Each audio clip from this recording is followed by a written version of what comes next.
अच्छा जी, तो ये हमारे पास जो है अब हैवी डैम्पिंग का कॉन्सेप्ट भी हमने देख लिया, सही है।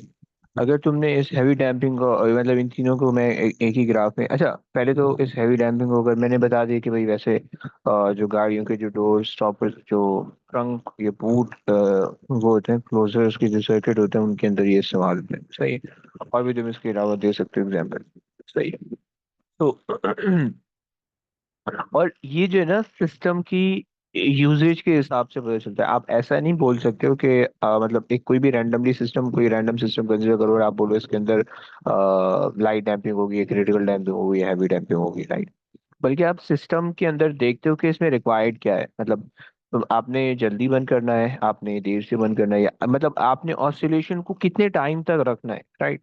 क्योंकि एट टाइम्स ऐसा होता है ऑसिलेशन जो है प्रॉब्लमेटिक होती है। अगर ऑसिलेशन लंबे टाइम तक चले तो प्रॉब्लमेटिक होती है। बाद समय ऐसा होता है कि अगर ऑसिलेशन जल्दी खत्म कर रहे हो तो उसमें ये होता है कि वो जो है ना फिर वो कभी कभार इफेक्ट ज्यादा छोड़ता है, उससे क्या बोलते हैं डिस्ट्रक्शन ज्यादा हो सकती है, सही है।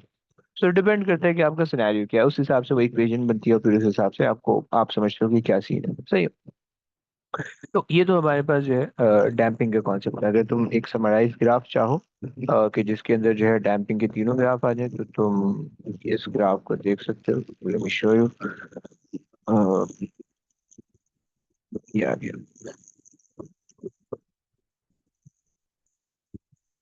सही।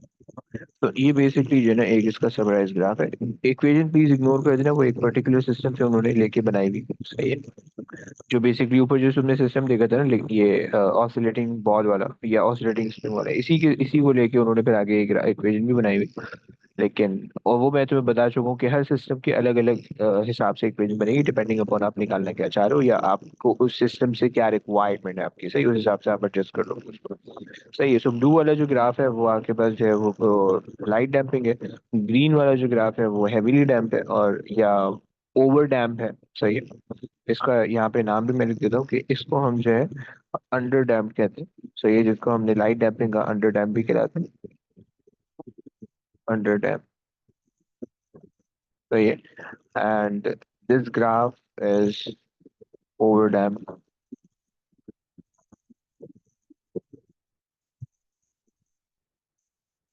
सही है। And this is critical damp. जो बीच वाला है वो क्रिटिकल डैम्प, वो वैसे ही रहेगा,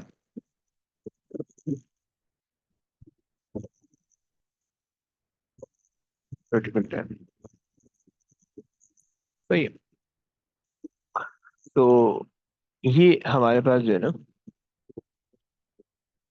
इसकी डैम्पिंग के कुछ कॉन्सेप्ट है। अब दूसरे दूसरे कॉन्सेप्ट पे चलते हैं। पहला कॉन्सेप्ट तो हमने ये देख लिया कि भाई अगर हमारे पास सिस्टम के अंदर रेजिस्टिव फोर्सेस हैं तो उसकी वजह से ऑसिलेशन डाई आउट होगी, खत्म होगी।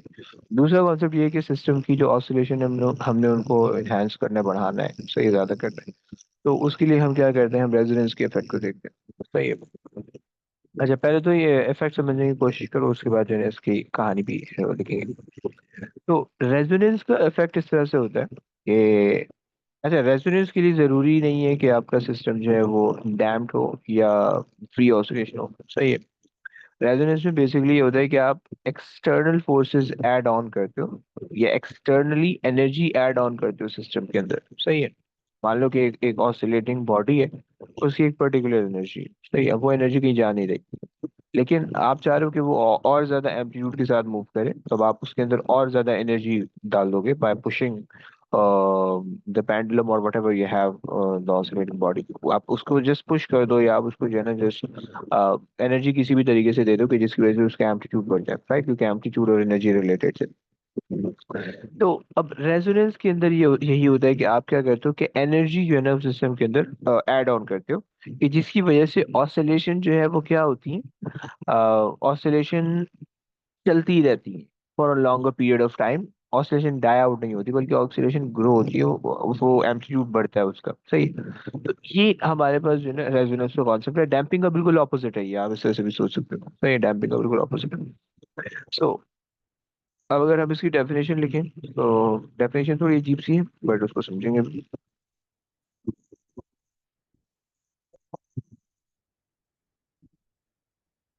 सही। अच्छा याद रखना प्लीज, ये केमिस्ट्री में भी आएगी रेजोनेंस, बट केमिस्ट्री वाली रेजोनेंस जो और फिजिक्स वाली रेजोनेंस से अलग अलग है। सही। केमिस्ट्री में बेंजीन जब पढ़ोगे, बेंजीन जब ऑर्गेनिक में, तो उसके अंदर जो है ना वो तुम्हें रेजोनेंस का कॉन्सेप्ट दें। सही है। डबल बॉन्ड जो होंगे, कार्बन कार्बन डबल बॉन्ड, वो छः जो रिंग होगा उसके अंदर ऑसिलेट या रेजोनेट कर रहे हो। सही है। थोड़ा बहुत सिमिलर कॉन्सेप्ट है, लेकिन वो अलग है, थोड़ा सा केमिस्ट्री से रिलेटेड है। सही है। अच्छा जी, सो रेजोनेंस के अंदर हम ये कहते हैं कि भाई when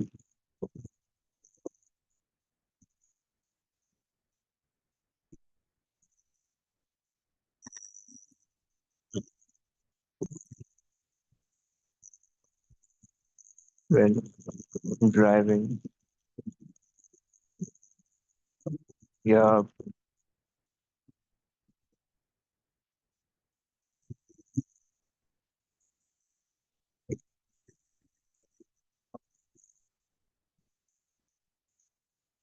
driving frequency matches with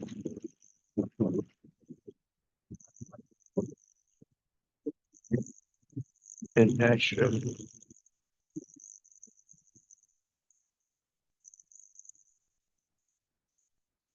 natural frequency, there will be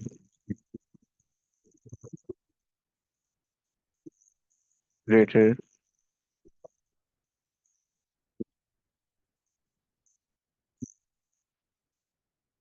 amplitude or energy transfer।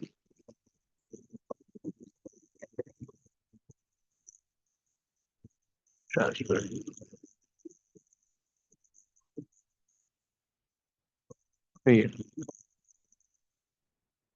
और ये आपके पास जो है दिस एनर्जी ट्रांसफर, ये दिस एफिशिएंट एनर्जी ट्रांसफर, ये just increase in amplitude is basically the resonance. सही है। और ये बहुत सारी जगहों में होता है। सही है। तो इसके लिए सबसे पहले तो हमने कुछ टर्म देखनी, जो नेचुरल फ्रीक्वेंसी और जो फोर्सिंग फ्रीक्वेंसी, हमने इसकी कुछ टर्म देखनी।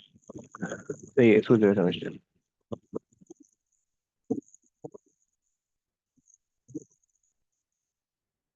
तो नेचुरल फ्रीक्वेंसी क्या है?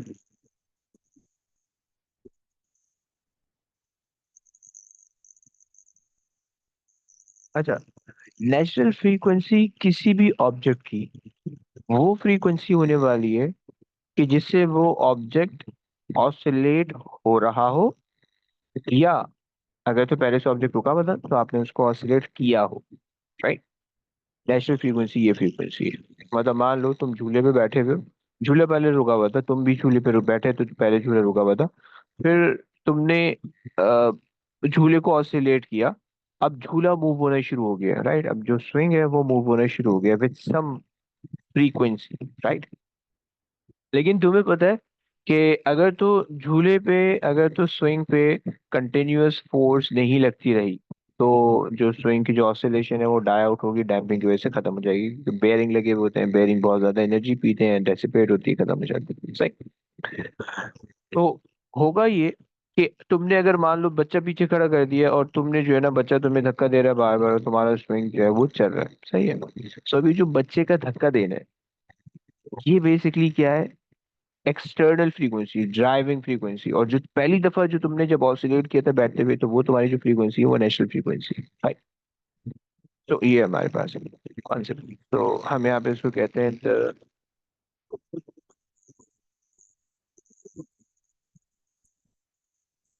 फ्रीक्वेंसी विद विच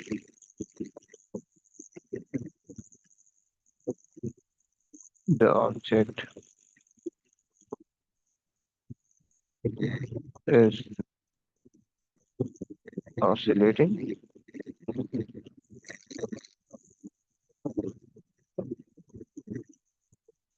या फिर और it made to oscillate initially.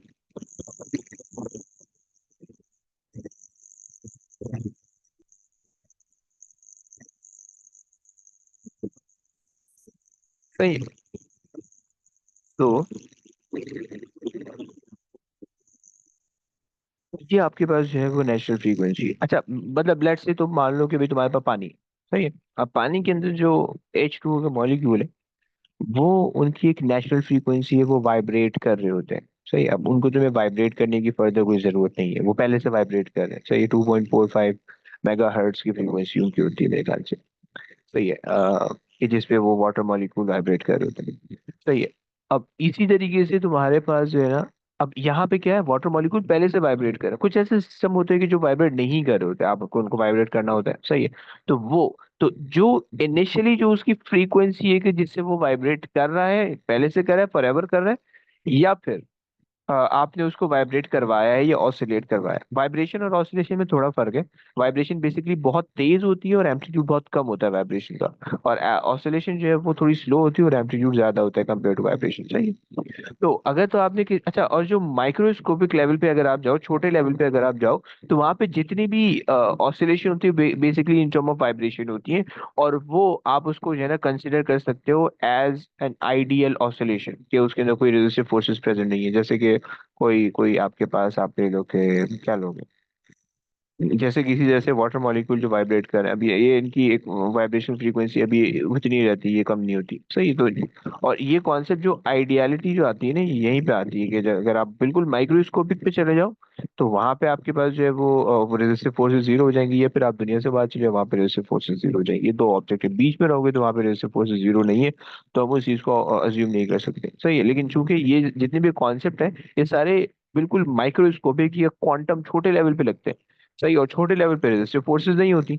सही। तो इस वजह से हम इसको यहाँ पे डिस्कस करते हैं। मे बी आपको पॉइंटलेस लगे, लेकिन ऐसा नहीं है। यानी आप ये कहोगे भाई फ्रीक्वेंसी तो चेंज नहीं होगी, तो ऐसा नहीं है। एक्चुअली फ्रीक्वेंसी चेंज होती है, इंक्रीज होती है, राइट, और वगैरह वगैरह। खैर, तो नेचुरल फ्रीक्वेंसी मैंने आपको बता दी। नेचुरल फ्रीक्वेंसी बेसिकली वो फ्रीक्वेंसी होने वाली है कि जिस फ्रीक्वेंसी से ऑब्जेक्ट पहले से ऑसिलेट करता है, या ऑब्जेक्ट जो है आपने उसको पहली दफा जो ऑसिलेट करवाया, उसको जो फ्रीक्वेंसी दी थी, वो आपके पास जो है वो नेचुरल फ्रीक्वेंसी हो गई। सही है। अच्छा, अब ड्राइविंग फ्रीक्वेंसी। ड्राइविंग फ्रीक्वेंसी वो फ्रीक्वेंसी होने वाली है।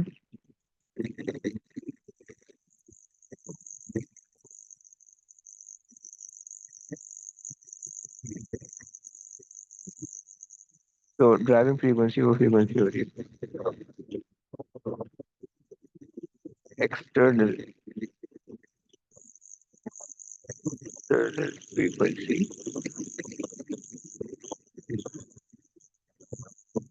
अप्लाइड, या आप कह लो कि एक मिनट थोड़ा सा इसको,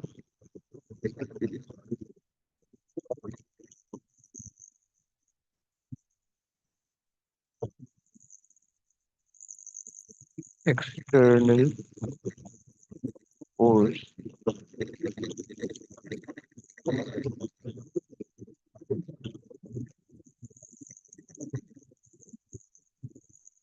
अप्लाइड। सही है।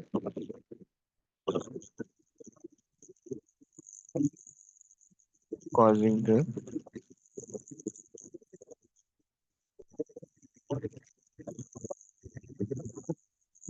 object to oscillate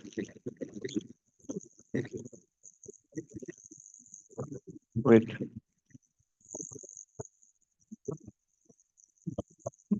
larger amplitude।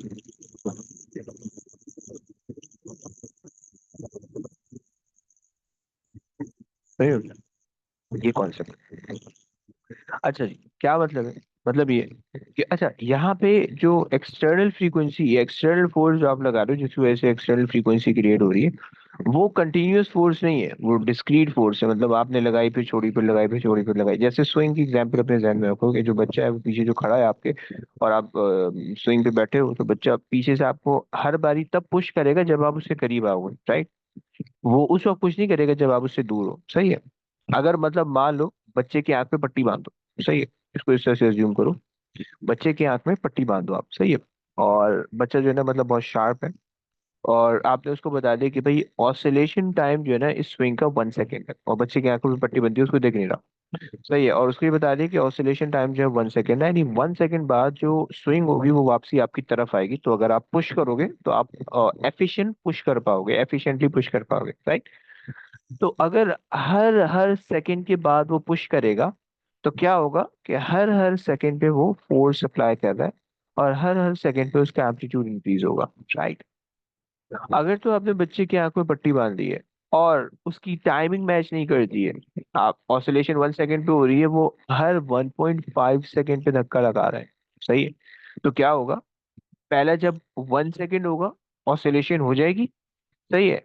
अब 1.5 सेकंड वो धक्का लगाएगा तो वो धक्का लगाएगा लेकिन कुछ होगा नहीं, सही है, हवा हवा में लगाएगा बस वो, सही है। फिर 1 सेकंड के बाद 1.5, तो पहली ऑसिलेशन पे कुछ भी नहीं होगा। फिर जब दूसरी ऑसिलेशन होगी जिसपे 3 सेकंड होंगे, तो वो बेसिकली क्या कर चुका होगा? अब बच्चा धक्का लगा रहा है हर एक एक सेकंड पे, सही है, और ऑसिलेशन हो रही, सॉरी गलत बोल दिया, बच्चा धक्का लगा रहा है 1.5 सेकंड पे, 1.5 सेकंड पे, सही है, और ऑसिलेशन जो हो रही है वो 1 सेकंड पे हो रही है, सही है। तो 3 सेकंड में 3 ऑसिलेशन हो चुकी होगी और बच्चा पहली दफा उसको पुश कर रहा होगा, राइट, ये कॉन्सेप्ट है। तो अगर तो आपके पास नेचुरल फ्रीक्वेंसी और फोर्सिंग फ्रीक्वेंसी मैच करती है, सही है, जो जो कि मैंने इसको टाइम से रिलेट किया है, कि अगर दोनों के टाइम मैच होते हैं, सही है, तुमने बच्चे की आंख में पट्टी बांध दी हुई है और बच्चा झूले को सिर्फ अपने इमेजिनेशन या अपने टाइम के हिसाब से पुश पुश कर रहा है कि अच्छा 1 सेकंड का टाइम गुजर गया वो पुश करेगा, 1 सेकंड का टाइम गुजर गया पुश करेगा, सही है। तो अगर तो वो इस तरीके से पुश कर पा रहा है तो इस चीज को हम कहते हैं कि जो हमारे पास जो नेचुरल फ्रीक्वेंसी है फोर्सिंग फ्रीक्वेंसी के साथ वो मैच कर रही है, सही है।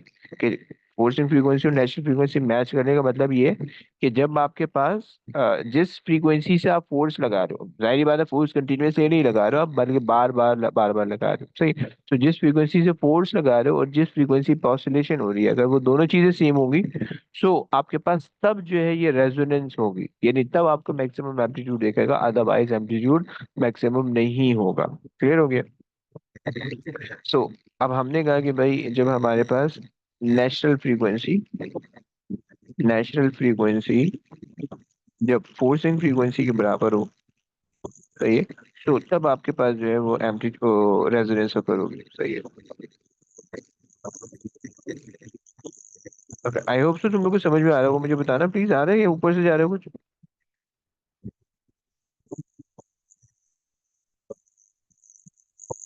यस एनीबॉडी, कि जिसको कोई प्रॉब्लम है?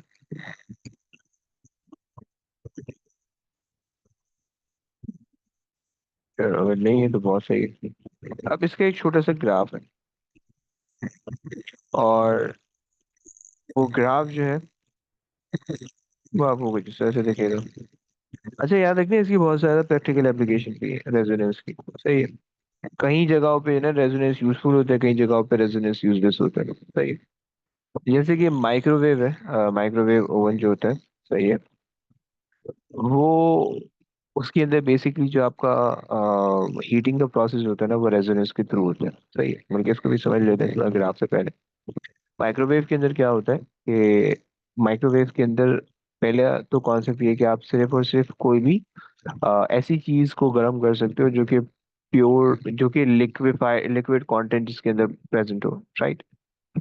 कोई ऐसी तुमने पत्थर उठा के डाल दिया, मतलब ऐसा पत्थर कि जिसपे पानी बिल्कुल छू के भी न गुजरा हो, सही है, तो तुम उसको डाल दो, तुम वो गर्म नहीं होगा कभी भी, सही है, क्योंकि उसके अंदर लिक्विड कंटेंट नहीं है। लेकिन अगर उसी पत्थर को तुम पानी में भिगा के और अंदर रखो तो फिर वो बहुत हॉट हो जाएगा, सही है, बहुत ज्यादा गर्म हो जाएगा, डिपेंडिंग अपॉन तुम किस टेम्परेचर पे चला रहे हो, सही। सिमिलरली अगर तुम जो भी खाना गर्म कर रहे हो, खाने में किसी ना किसी लेवल पे वाटर मॉलिक्यूल आ जाते हैं, सही है, तो वो खाना उस हिसाब से गर्म होता है। तुम कभी खाना गर्म करो माइक्रोवेव में, तुम ना कुछ ऐसा करना कि खाने की एक साइड पे थोड़ा, ज्यादातर चावल के अंदर ये चल जाता है, अगर तुम्हारे पास चावल राइस है तो तुम ये काम कर सकते हो, सही है।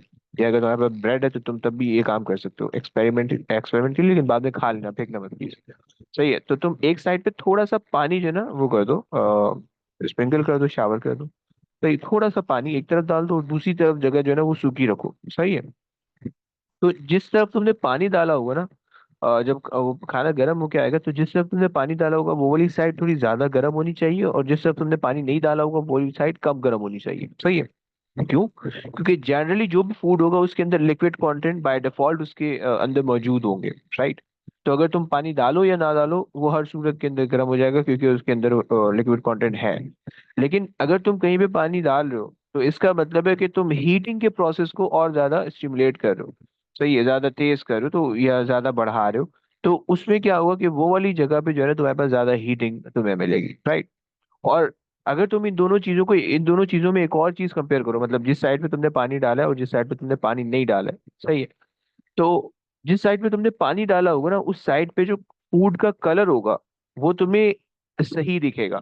जिस साइड पे तुमने पानी नहीं डाला होगा ना, उस साइड पे फूड का कलर तुम्हें थोड़ा ब्लैकिश सा या डाउन डाउन सा दिखेगा। क्यों? क्योंकि जो फूड के अंदर जो लिक्विड कंटेंट होता है, जब तुम उसको खत्म करोगे तो जो खाना होगा वो सड़ने लगेगा, काला होने लगेगा, सही है। तो अगर तुम माइक्रोवेव के अंदर कोई चीज गर्म कर रहे हो, तो अगर तुम उसके अंदर पानी वाटर कंटेंट ऐड कर दो, तो उससे ये फायदा होगा कि जो फूड के जो ओवरऑल टेक्सचर है, जो कलर है, वो थोड़ा सा ना मेंटेन रह जाता है। लेकिन अगर बिल्कुल ही पानी नहीं डाल रहे हो, उसी के अंदर का लिक्विड कंटेंट यूज होता है, तो वो लिक्विड कंटेंट होता ही है कि फिर वो लिक्विड कंटेंट यूज अप होके और वो खाना जो है ना थोड़ा सा ऑफ सा शेप दिखाता है, सही है। और इसमें कॉन्सेप्ट ये बेसिकली कि क्योंकि मैंने कॉन्सेप्ट नहीं बताया, मैंने सिर्फ एक जस्ट एक्सप्लेनेशन बता दी, एग्जाम्पल बता दी तुम्हें एक्सपेरिमेंट के तौर पे। सो जो एक्चुअली जो उसके अंदर होता है वो होता है ये कि माइक्रोवेव जो ओवन्स होते हैं उनके अंदर आपके पास माइक्रोवेव निकलती है साइड से, सही। और जो माइक्रोवेव होता है उसके अंदर स्टैंडिंग वेव बनती है, राइट। याद रखना, जो तुमने वेव्स के अंदर एएस में कॉन्सेप्ट पढ़ा था ना, जिसमें तुमने फुहारी की थी और दिमाग खपाया था, तो तुम उसके अंदर स्टैंडिंग वेव बनती है, सही है। और स्टैंडिंग वेव बनती है तो उस स्टैंडिंग वेव की जो फ्रीक्वेंसी होती है, वो फ्रीक्वेंसी जब मैच करती है तुम्हारे लिक्विड कंटेंट से, जो कि तुम्हारे फूड के अंदर है, सही है। कौन सी फ्रीक्वेंसी? वो वाली फ्रीक्वेंसी जो कि माइक्रोवेव की है, सही है, जो कि स्टैंडिंग वेव बन रही है, तो उसमें जो फ्रीक्वेंसी माइक्रोवेव की है, वो फ्रीक्वेंसी जब मैच करेगी किस फ्रीक्वेंसी से? उस फ्रीक्वेंसी से जो कि फूड के लिक्विड कंटेंट की जो फ्रीक्वेंसी, वाइब्रेशनल फ्रीक्वेंसी, उससे जब मैच करेगी तो रेजोनेंस होगी, राइट। और उस वक्त क्या होगा? मैक्सिमम एनर्जी ट्रांसफर होगी। और मैक्सिमम, अब वो पानी क्या होगा? वो वेपराइज होगा और वो हीट बन जाएगा और वो एनर्जी ट्रांसफर करेगा, तो मैक्सिमम एनर्जी ट्रांसफर होगी, खाना गर्म हो जाएगा, राइट। अगर आपने टेक्सचर मेंटेन रखना है, एक्सटर्नली पानी ऐड कर दो थोड़ा सा, तो वो खाना सही तरीके से गर्म होगा। मे बी तुमने ऑब्जर्व किया होगा कि जब तुम्हारी अम्माएं खाना गर्म करती होंगी तो थोड़ा सा पानी उसके अंदर ऐड कर देती होंगी, मे बी। खास तौर पे अगर तुम माइक्रोवेव के अंदर कोई चीज गर्म करो, नॉर्मल हीटिंग के अंदर भी जब गर्म होता है तो थोड़ा सा पानी आप डाल देते हो, ताकि उससे जो टेक्सचर है वो मेंटेन रहे। नहीं ऐड करोगे तो वो काला हो जाएगा थोड़ा सा, समझ रहे हो? तो ये इसी तरीके से जो है ना, मैं तुम्हें एक दो पिक्चर शो करता हूँ। एक जमाने में कुछ पुल बने थे। अच्छा, ये फ्रीक्वेंसी, ये जो रेजोनेंस की कॉन्सेप्ट है, तुम और भी बहुत जगहों पे बहुत सिंपल लाइफ में तुम देख सकते हो, सही है। और ये इस तरह से देख सकते हो कि मे भी शायद तुम्हें अंदाजा ना हो कि रेजोनेंस हो रही है, बट वो रेजोनेंस होगी। और यहाँ पे जो है ना एक थोड़ा सा अच्छी सी एग्जांपल मैं तुम्हें दिखाने लगा हूँ, और वो एग्जांपल है कुछ इस तरह की। तो सीन ये कि एक जमाने में जो है ना, नॉर्वे के अंदर एक ब्रिज बना था, सही। बल्कि ये पूरी एग्जांपल यहाँ पे मैं अ, लिख देता हूँ ताकि तुम्हारे लिए फायदे मंद हो जाए, सही। अच्छा, इसके अलावा अगर तुम देखो, ये सॉर्ट ऑफ एक पिक्चर है,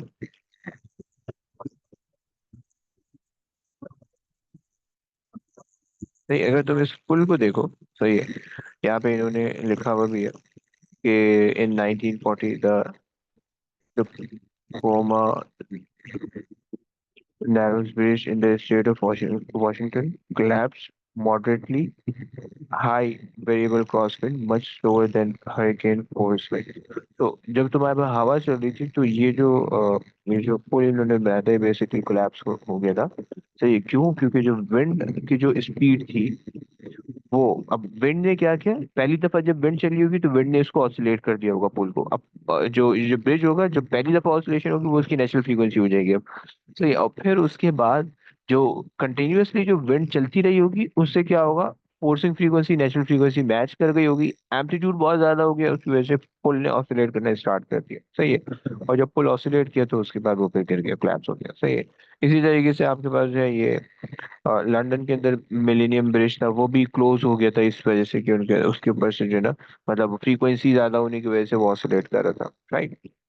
तो इन केसेस के अंदर रेजोनेंस यूजफुल नहीं होती है। सही है, इन केसेस के अंदर रेजोनेंस यूजफुल बिल्कुल भी नहीं है कि तुम्हारे पास जो है ना बहुत ज्यादा हैवी लॉसेस तुम्हें होने पड़ेंगे। सही, फिर साइंटिस्ट क्या करते हैं या टेक्नीशियन क्या करते हैं कि इनके अंदर डैम्पर्स ऐड करते हैं, सही, कि जिससे इनकी फ्रीक्वेंसी जो है ना, फ्रीक्वेंसी रेंज वो अलग हो जाती है। तो फिर वो फिर विंड की स्पीड से इन पे कोई फर्क नहीं पड़ता। सही है। लेकिन इन्होंने कुछ यहाँ पे अलग चीजें भी मेंशन की हुई है, जैसे कि अगर आप यहाँ पे देखो,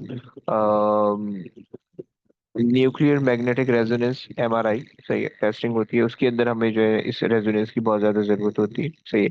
इसी तरीके से अल्ट्रासाउंड है, अभी हम पढ़ेंगे आगे जाके। अल्ट्रासाउंड, सही है, A2 के अंदर ये है, इसका अल्ट्रासाउंड का थोड़ा कॉन्सेप्ट है। तो वहां पे हम देखेंगे कि अल्ट्रासाउंड की जो जनरेट होती है और अल्ट्रासाउंड की जो पूरी प्रोसेसिंग है उसके अंदर किस तरह से जो है वो रेजोनेंस हमारे लिए यूजफुल है। सही है। माइक्रोवेव ओवन के अंदर, माइक्रोवेव ओवन के अंदर, सही है, एमआरआई के अंदर जो कि इन्होंने यहाँ पे दिया हुआ है, तो ये इनके यूजफुलनेस है। कहीं पे यूजलेसनेस है तो वो भी मैंने आपको यहाँ पे बता दी। ये सारी चीजें पूछेगा पेपर में तुमसे, तुमसे वो पूछेगा कि कहाँ पे जो है वो यूजफुल है, कोई एग्जांपल बता दो जहाँ पे यूजफुल है, कोई एग्जांपल बता दो जहाँ पे यूजलेस है, तुम्हें डिटेल के अंदर एक्सप्लेन करना होगा। सही। तो मैंने तुम्हें यहाँ पे बता दिया क्या चीज है। सही है। अच्छा, अब अगर रेजोनेंस हो रही है, बस ये आखिरी ग्राफ है, इसके बाद सेंड करें। सही है। तो अब अगर कहीं पे रेजोनेंस हो रही है, तो रेजोनेंस के अंदर ना सीन ये होता है कि ग्राफ बनता है, और ये ग्राफ एम्पलीट्यूड वर्सेस फ्रीक्वेंसी का बनेगा। सही है। ये ग्राफ कहाँ से आ रहा है, क्या है, क्या इक्वेशन है, कुछ नहीं तुम्हें जरूरत इसकी। सही है। तुम इस ग्राफ का रट्टा लगा लोगे, तुम्हें काम हो जाएगा। सही है। सो ग्राफ में कुछ फ्रीक्वेंसीज होंगी। सही है। यहाँ पे आपको नेचुरल फ्रीक्वेंसी दी हुई होगी, नेचुरल फ्रीक्वेंसी। सही है। और आगे पीछे कुछ और फ्रीक्वेंसी दी हुई होंगी। सही है। कुछ कुछ लेट्स से कुछ भी आप वैल्यू कह लो, मैं भी वो नहीं बना रहा, उसकी जरूरत नहीं। अच्छा, अब होगा क्या कि जब तुम सिस्टम ऑसिलेट करोगे, ऑब्वियस सी बात है, तो सिस्टम की इनिशियली जो एम्पलीट्यूड होगा वो जीरो तो नहीं होगा। सही है। जब सिस्टम इनिशियली ऑसिलेट कर रहा होगा तो उसका जो एम्पलीट्यूड होगा वो जीरो तो नहीं होगा, उसको कोई ना कोई एम्पलीट्यूड के साथ ऑसिलेट करेगा, राइट। तो ये जो ग्राफ जब भी स्टार्ट होगा, कभी भी जीरो से स्टार्ट नहीं होगा, किसी न किसी वैल्यू से स्टार्ट होगा। सही है। और ये यूं जाएगा, और फिर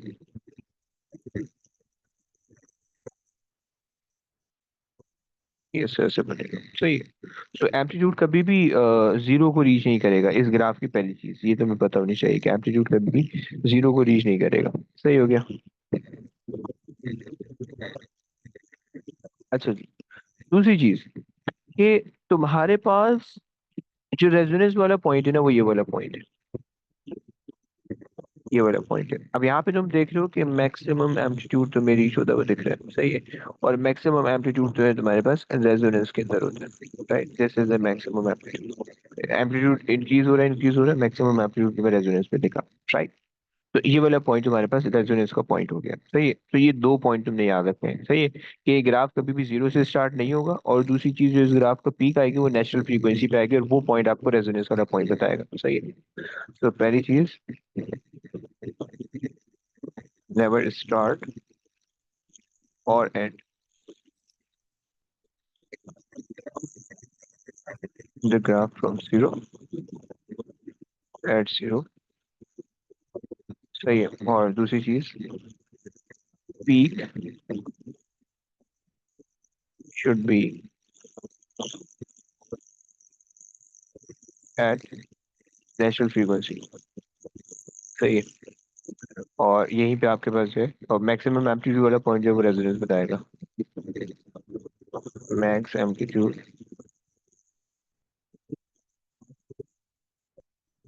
जो द रेजोनेंस। तो ये ग्राफ आपके पास आकेगा, इस ग्राफ के अंदर ना कुछ दो तीन चीजें वो ऐड कर देते हैं। सही। क्या, एक चीज तो ये है कि भाई अगर तो वो आपसे ये पूछ ले जाए कि भाई ओके, अगर तो आप डैम्पिंग इंक्रीज कर दो, मतलब ये सिस्टम, एक पर्टिकुलर सिस्टम है, उसके अंदर डैम्पिंग है। सही है। ये जो ग्राफ बना हुआ है उसके अंदर डैम्पिंग है। अगर तो बिल्कुल डैम्पिंग ही ना हो सिस्टम के अंदर, तो ग्राफ जो है इस तरह से बनेगा। मतलब सिस्टम के अंदर डैम्पिंग ना हो और आप उसको रेजोनेंस कर दो, उसके अंदर रेजोनेंस जनरेट कर दो, तो ग्राफ ही बनेगा। सही है।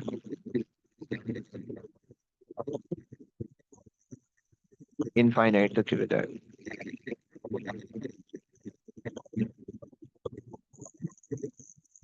क्लियर हो गया? तो ये क्या बना रहा है? Free oscillation with resonance. सही है। So this is free oscillation plus resonance. सही है।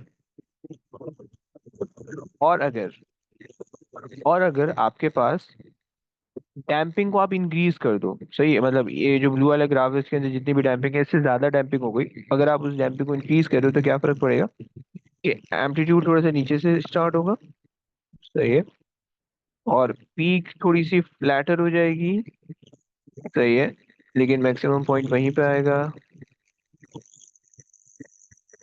सही है। तो पीक थोड़ी सी डाउनवर्ड होगी, थोड़ी सी फ्लैटर होगी, और ये पॉइंट यहीं पे आएगा। सही है।